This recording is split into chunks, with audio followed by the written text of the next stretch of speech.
তিন দিনের আন্তর্জাতিক পোল্ট্রি মেলার পর্দা নামছে সন্ধ্যায়। ওয়ার্ল্ড পোল্ট্রি সায়েন্স অ্যাসোসিয়েশন ও পোল্ট্রি ইন্ডাস্ট্রিজ সেন্ট্রাল কাউন্সিল যৌথভাবে এই আয়োজনটি করেছে। আয়োজকদের দাবি, এটি দক্ষিণ এশিয়ার সবচেয়ে বড় পোল্ট্রি মেলা। প্রায় 18টি দেশের 2 শতাধিক প্রতিষ্ঠান প্রযুক্তি এবং সেবা নিয়ে মেলায় উপস্থিত হয়েছে।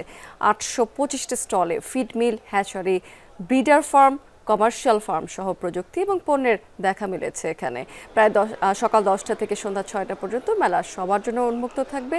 নতুন বিনিয়োগ এবং তরুণ উদ্যোক্তা সৃষ্টি এবং ডিম এবং মুরগির মাংসের চাহিদা পূরণে এই মেলা সহায়ক হবে বলে মনে করছেন উদ্যোক্তারা।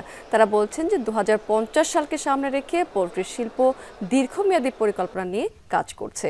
এই শিল্প অসংখ্য বেকারের মুখে হাসি ফুটিয়েছে।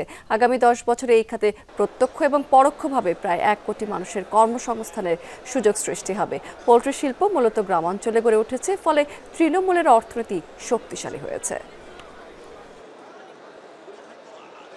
বিভিন্ন কোম্পানির নতুন নতুন প্রোডাক্ট আসছে ডিজিজের এগেনস্টে। এখান থেকে অনেক খামারি ভাইদের অনেক উপকার হচ্ছে। এই সেক্টরের বিশালতা জানলে বা এই সেক্টরের গভীরতা জানলে বা বুঝতে পারলে ওরা এই সেক্টর সম্পর্কে ওদের যে ভুল ধারণা এটা ওদের ভেঙে যেত। 97 থেকে এই মেলাটা করে আসছি প্রতি 2 বছর পর পর। আপনারা দেখবেন 90 দশকের পর থেকে যে পোলট্রি ডেভেলপমেন্টটা হচ্ছে, সেটার জন্য আমরা মনে করি এই ওয়াপসা আমাদের এই মেলার কারণে হচ্ছে। মেলার সাথে আমরা সেমিনারও করে থাকি, ওয়ার্কশপ করি।